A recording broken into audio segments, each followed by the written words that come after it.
The ball to right ball to start on far button.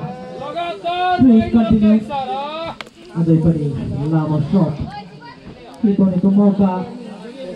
Kaptan Gibson line.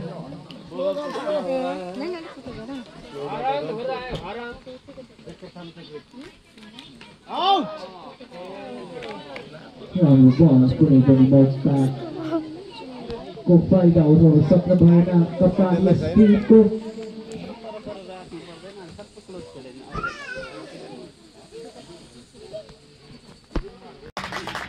उनीहरूले गर्दा उहाँहरू सबैलाई हामी आयोजक समितिको तर्फबाट यो 12 दिनको प्री क्वार्टर फाइनल खेलको पहिलो म्याच थर्पु ओजिस भर्सेस थर्पु युनाइटेड माझको खेलामा हजुरहरू उपस्थित भएर हाम्रो खेलमा आनन्द लिई खेलाडीहरूलाई उत्साह जनाइदिनु भएकामा हजुरहरूलाई हामी सम्पूर्ण आयोजक समितिको तर्फबाट न्यानो स्वागत तथा अभिवादन गर्न चाहन्छु।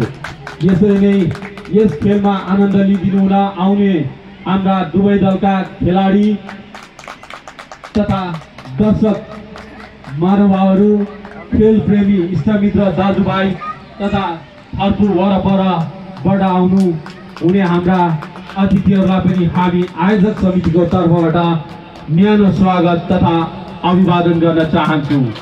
यसरी नै हाम्रो यो खेल 8 अप्रिल 2025 देखि सुरु गरेर अन्तिम दिन फाइनल खेल हामीमाझ 27 अप्रिल 2025 को दिन यसै खेल मैदान सिंहथामटारमा सम्पन्न हुनेछ। तसर्थ म आयोजक समितिको तर्फबाट हजुरहरूलाई अगावै यो सूचना दिन चाहन्छु। हजुरहरूले त्यस खेल कार्यक्रममा आफ्नो शोभा बढाइदिनु हुन पाल्नुहुन्छ भन्ने म हृदयबाट आशा व्यक्त गर्न चाहन्छु। जति पनि हाम्रा आजका अन्य अतिथिवर्गको पनि हामीमाझ आगमन हुन गइरहेको छ। तसर्थ हाम्रा आयोजक समितिका भोलिन्टियर्स भाइहरूले उहाँहरूलाई गेटदेखि स्टेज मार्फत ल्याइदिने म हजुरहरूलाई निवेदन गर्न चाहन्छु।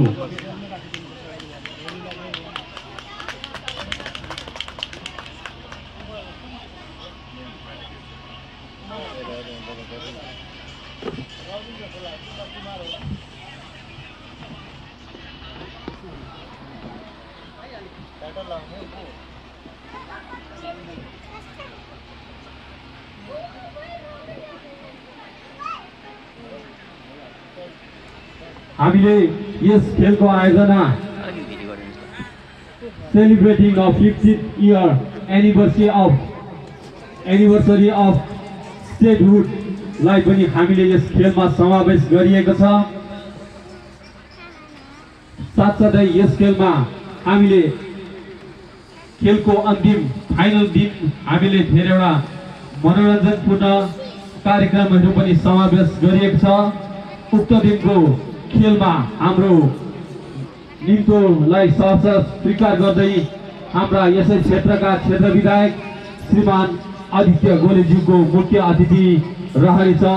तसर्थ सम्पूर्ण हाम्रो अस्तिदेखि आजसम्म पाल्नुहुने सम्पूर्ण अतिथिहरूलाई म आयोजक समितिको तर्फबाट हजुरहरूलाई त्यस दिन पनि उपस्थित भइदिने म अगावै नै सूचना दिन चाहन्छु। यसरी नै हाम्रो यो दोस्रो संस्करणको प्री क्वार्टर फाइनल खेलको यो 12 दिनको खेलमा पहिलो खेल केही क्षण अघि नै हामी माझ सम्पन्न भयो। अब रहल दोस्रो इनिङ अबको केही क्षणमा नै सुरु हुनेछ। हजुरहरूले त्यस खेलको पनि आनन्द लिइदिनु न भनी म हजुरहरूलाई अनुरोध गर्न चाहन्छु। आजको यस खेलको इनिङ्स ब्रेक समाप्त भएको यहाँबाट घोषणा गर्न चाहन्छु। त्यसर्थ